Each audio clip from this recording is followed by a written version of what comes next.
The crazy thing was that it was in the middle of this shopping area where all the major uh, shops in America, Walmart, Macy's, McDonald's, Burger King, they all had a shop there, which is crazy because it's like taking, well, it's the size of a, a town really, where it's just shops and all big shops.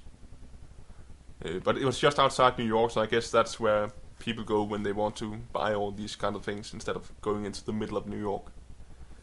Um, but yeah, I was so tired from my New York experience that I decided to spend an entire day there, an entire day extra there, doing nothing really, just shopping and relaxing and trying to convince myself that the driving wouldn't be as horrible as driving out of New York.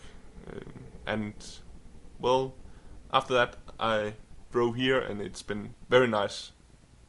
So I think it's just around the big cities that it's horrible. Um, yeah, that's about it, I think.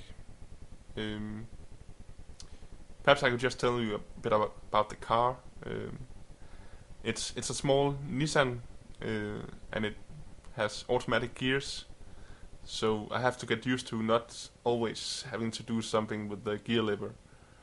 Um, but other than that, it's fine. It's actually quite comfortable when you get used to it, this automatic gears. Um, yeah.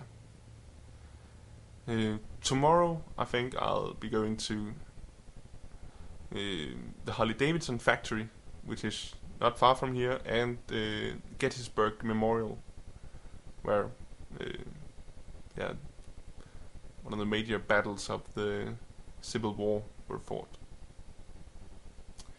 But until I see you again, have a nice summer. Oh, just one more thing. I bought this sort of beverage at this Amish village museum, and well, I guess I should have guessed from the name, which is birch beer, that it probably wasn't good. Actually, I just wanted to try it. I thought it sounded funny, but it's just some sort of soda which tastes like toothpaste. No shit, it's horrible, and there's so much of it. Ugh, and even a bad toothpaste. Stupid.